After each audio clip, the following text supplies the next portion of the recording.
America, my name's Osei-Frimpong. Let's get right into it. So the National Association of Black Journalists interviewed Trump a few days ago, and let me tell you that they put 3 black women on stage against Trump, and depending on a lot of things, I think Trump did a very good job. I think he steered them to his talking point. He drilled down his points, and one of the perks of walking into an audience where you know that only 7% of that audience is going to vote for you anyway.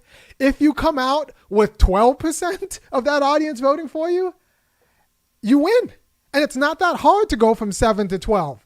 It's hard to keep a people as captured as the Democrats have captured black people. So if you just go over and you just have to move a needle a little bit. And I think Trump succeeded in going from 7% of the audience being tempted to vote for him to 10 or 11% of the audience being tempted to vote for him. I think and that should be a win. And I think that was a good use of his time and his capacities. What I don't understand is how the National Association of Black Journalists sent up those 3 women with those questions. Now, first of all, if I organized this panel, there was no way I would ever organize a panel with the President of the United States if I was representing black journalists or black anything, and it would just be 3 black guys. I just wouldn't do that. It would be gauche. It would be inappropriate. If it's just one person, one interviewer, then I could say oh yeah, it's not that big of a deal. 2 interviewers, then it's these 2 women were the most prepared. And so we talked about it, and that's fine. We can just have 2 women. It's not that big of a deal. Now, when you put 3 women for the National Association of Black Journalists, and it's not the National Association of Black Women Journalists, it's the National Association of Black Journalists, but you put 3 women on stage, you're saying that black men are disposable and that women own the race, which is actually a very controversial statement because, throughout history, racial epithets and racial attacks have targeted men as bearers of the race. When we talk about white people being bad, we don't talk about white women, although we should. We talk about white men being bad. When we talk about black people being lazy animals, rapists, shiftless, we don't really talk about black women. We don't even consider black women to be women, just like we don't consider black men to be gentlemen or men. We just consider them all just kind of some sort of sexually amorphous subspecies of beasts. But I can do another show on how that discourse has made it through colonialism. But the racial characteristics are characteristics of the males of that race. I'll say this again. When we talk about racism and racial characteristics, we are characterizing men of that race. So when you associate blackness with the women, you're actually making a rather controversial statement. To be black is to be a black woman. And so that's a rather controversial statement. And that might be an interesting statement. It might be an appropriate statement, but it's a rather controversial one. So you're going to have to sit that, because usually it's the men who bear the traits of the race in racial discourse. And this has worked very well in occluding women of taking responsibility for the traits of the racialized traits of the men. But let's go back to this particular interview with Donald Trump and the 3 women. So if I'm organizing this panel and I have 3 people, there is no way that I would just put 3 men on it. I wouldn't even put 2. I'd probably just put two women and a guy, or 2 guys and a woman. I would not put 3 guys, because that's gauche and lazy and disrespectful. Plus, I have enough hubris to know that I might miss something. And the best way to have someone on stage who would catch something that I miss would be to, have someone who's within the same ethnic group, it's black, but as different from me as possible. Right. And so, for a lot of reasons, I would never, ever, ever organize that panel and have it be 3 men. But yet they felt comfortable organizing that panel and having 3 women. And then they got roasted on the panel. Donald Trump came and roasted all of those women. And I think that is an actual analog to the set, and I want to be very careful how I say this, the set of black women who think that they are enough, who think that, well, they've always had to do it themselves, so they're doing it themselves, and now they do it themselves, and they're doing fine. But it turns out they might be screwing up. And the same reason that, like, the people who decided that those three women would be able to handle Donald Trump and were wrong, were simply wrong. A lot of single moms just assume that they can handle their kids and are just wrong. But they've been puffed up by the idea that they're magic because they're black women and that they are enough. And then it turns out that they are wrong.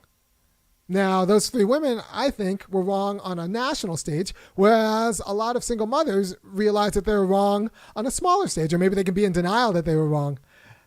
Because, you know, I bet you those three women interviewers still think they did a good job.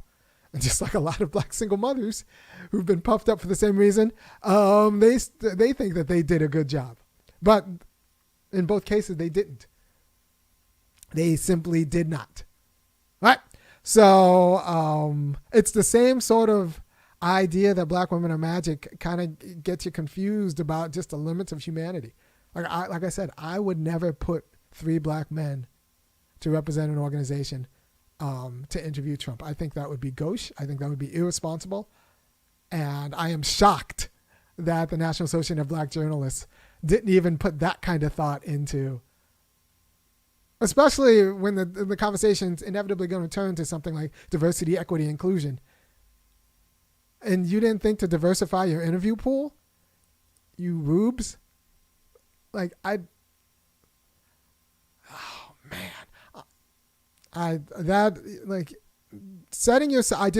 Why didn't you needed some man in that room to tell you what to do because you didn't do it very well. Or you needed some woman who's at least thinking like me, because like you made so many decisions, so many bad decisions. You knew you were going to talk about DEI.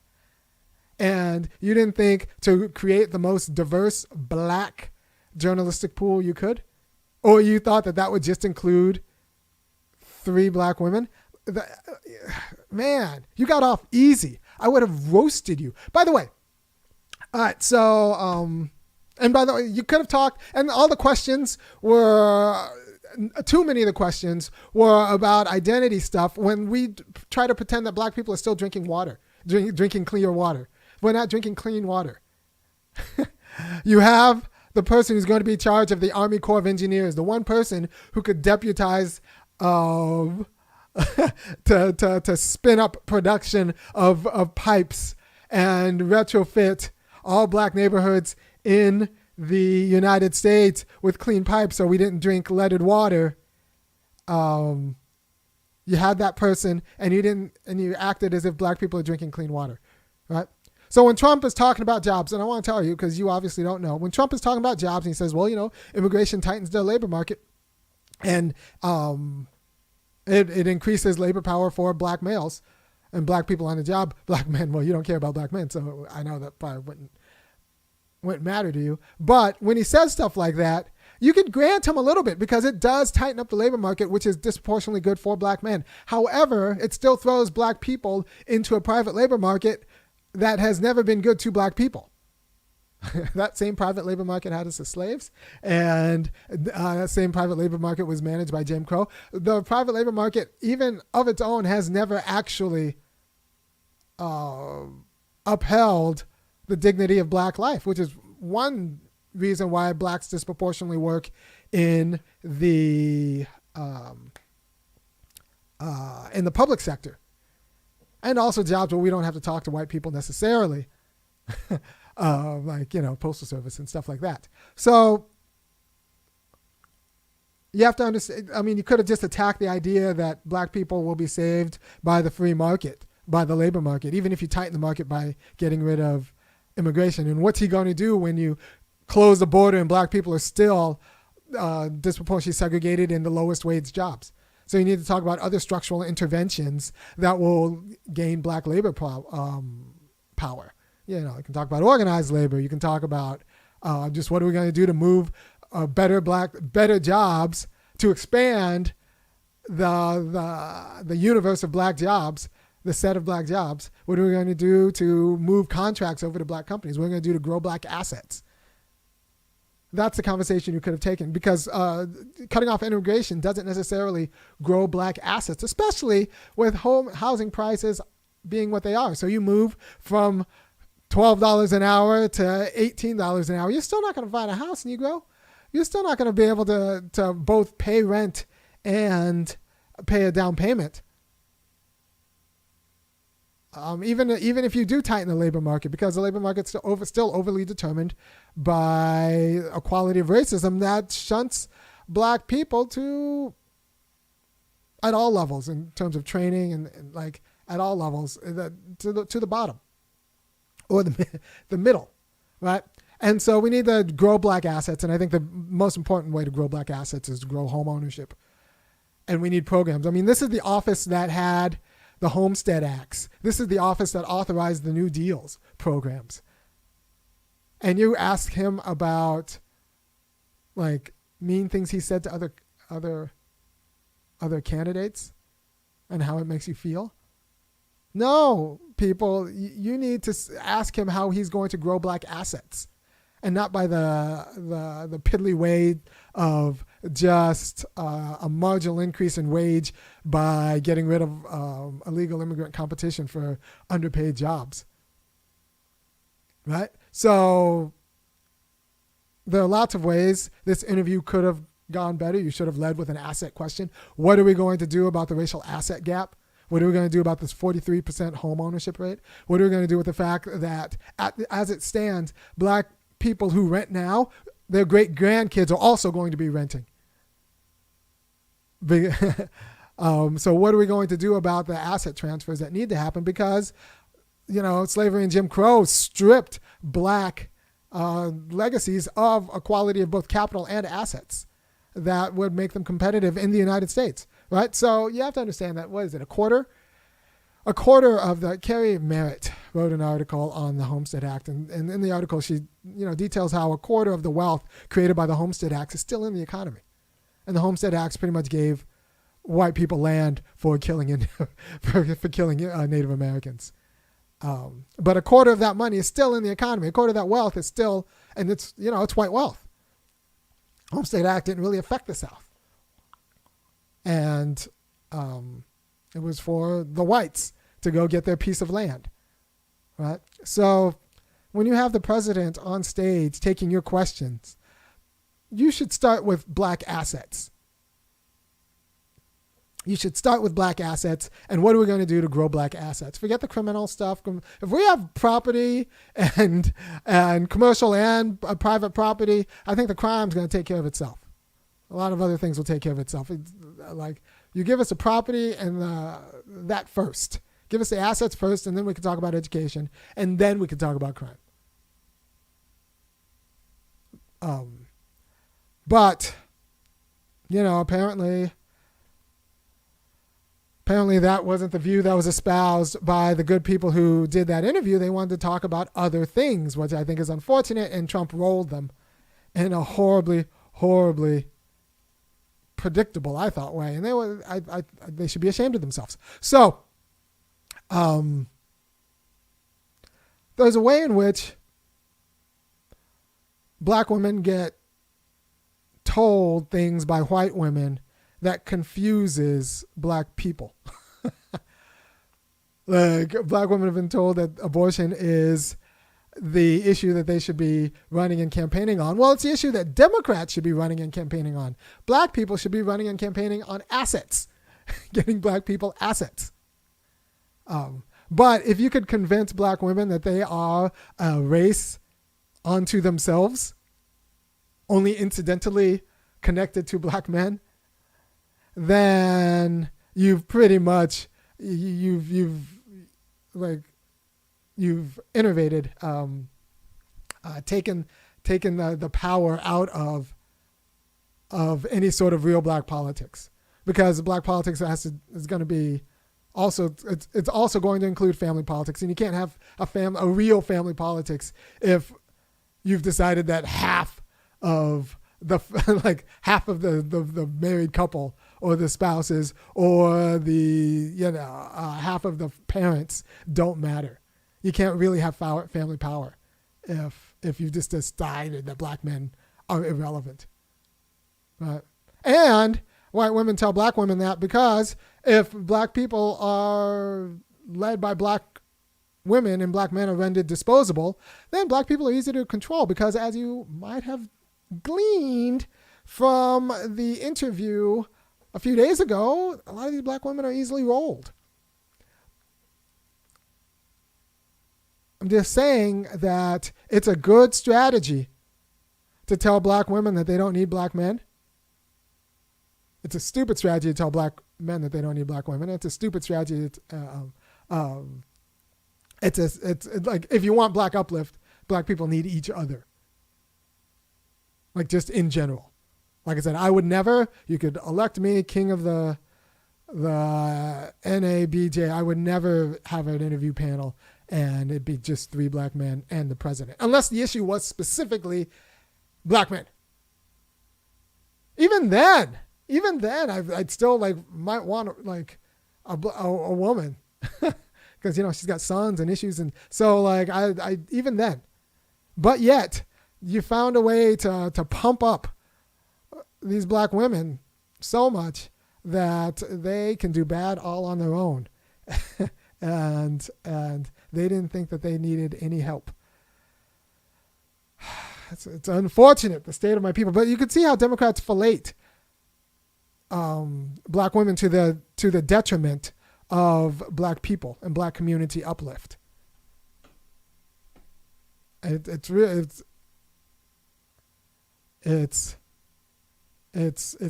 horrible politics. By the way, if you appreciate what I'm doing, which I think you do, and you should, because not a lot of people are speaking like this, because a lot of black women, get paid to make sure that people like me stay down, and a lot of Democrats do, and Republicans don't like people like me either. So go ahead and go to www.funkyacademic.com and kick in $5, $15, or $50 a month, and I'll keep doing what I'm doing, which I think is good. So now let's transition to the Democrats' variety of palatable racism. Right. So there's no state bluer than California in these United States. Well, maybe Oregon, or I don't know. California is a blue state, stably blue at the legislature and the executive level. If Democrats were so great at being anti-racist, you would think that black people would have been doing well in California over the last 25 years as it's become bluer and bluer and bluer. But California has been hemorrhaging black people for the last 25 years. Black people in California 25, 30 years ago were doing better. A black person who just kind of moved from wherever into California had a better chance at a better life now than a black person who moves from wherever and goes to California. And California is shedding those black people who moved there for the Great Migration. Moved there to, like my mom, to escape Jim Crow, and my uncles, they're leaving California because it's not great for black people, right? So if California is run by Democrats and California is not great for black people, and San Francisco is not particularly great for black people, and Kamala Harris has, made her bones in San Francisco, why aren't we looking at what about the Democratic Party and Democratic rule is anti-black? Because there must be a structural factor. And I think it's a palatable racism. Because there's a way you can be both anti-black and pro-black women. And you do that by saying black women don't need anybody else except other black women. Meanwhile, the white women who are saying that are getting all sorts of inheritance from their parents and grandparents and uncles, and they're they're having their names put on their businesses from their brothers and all of this stuff. So there's a way, the palatable racism is the racism of wealthy white women telling black women that they don't need black men. It's very palatable to do that. not particularly great for black community uplift, and a growing, if you can't grow families, if you can't keep stable families, if you can't keep stable two-parent families, you're not going to be able to keep stable communities. Like, that's just what it is. And if you don't know that, then I don't know. I've done other videos to maybe help you out, but it's just simply the case. It is. It's not simply the case, but it's not an argument I have the chi to go through all the way here. I've done it other places on this channel. Communities are made up of networked families, but you need networked families. And if you can tell black women that they don't need to be a part of a functional nuclear family, then you've undermined, you've bleached, you've denatured, you've torn up the molecular structure of community uplift. You destroy families, you don't even have to destroy the community. The community won't be able to build itself. So there's that. But we need to talk about how Democrats have succeeded in becoming palatable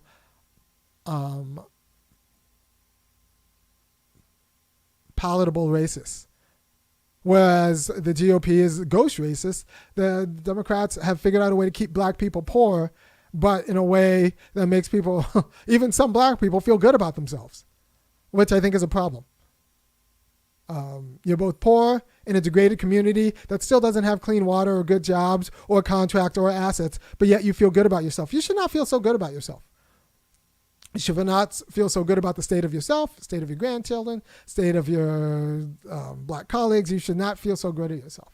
But Democrats have figured out a way to make black people feel good about themselves while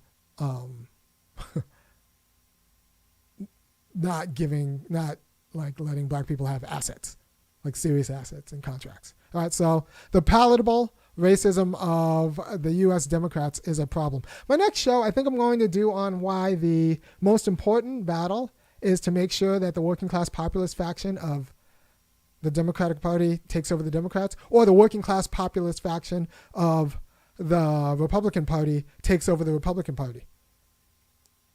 And it might not matter what the corporate factions of either party do. And I think one of the cons of American politics, especially racial politics, is it gets black people more concerned about the horse race between Democrats and Republicans, when we actually need to understand that we need actually working class power, working class black power in the Democratic Party. And if we can't do that, the second most important black concern should be, how could we make sure that the Republican Party gets pulled to the working class? Because then the Democratic Party has to compete with that, right? And that'll make the Democratic Party a little bit more amenable, right? So that's why I think it's good for America if Trump wins, because that means the Trump side, and especially the J.D. Vance side of the Republican Party, becomes the dominant faction of the Republican Party, which will bring the Republican Party to a more working class orientation, which will force the Democratic Party to have a more working class orientation. And if Harris wins, the United States becomes California. And if you talk to black people from California, that wasn't particularly good for black people in California. Right, and the foreclosure crisis 2008 wiped out black wealth in California, and Harris kind of like half did her response. She didn't go after Mnuchin because that would have made too many of the donor class upset. So I don't know. Hope this was helpful. If you appreciate what I'm doing, go ahead and go to www.funkyacademic.com. Kick in $5, $15, $50 a month. Remember, be very suspicious of any attempt to make black women a race unto themselves.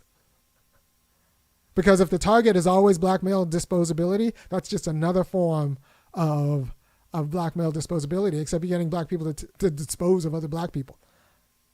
And that is a problem. And think about what it means that those women felt so comfortable to be three women on that stage representing a generic black organization, and how they got rolled, And how many other people of that same both demographic and sensibility think that they are enough without men and then end up screwing up the one job the very important job that they have. And often that job is, being a good family. A good number of divorces started from black women assuming that they're enough and that they don't need a man. They don't need men. But it turns out that they did. Thank you for your time. Let me read some of these chats. All right. I'll talk to you probably next week on how it's very important for black people that the Republican Civil War between the populist right and the corporate right goes for the populist right. All right. Take care. Peace.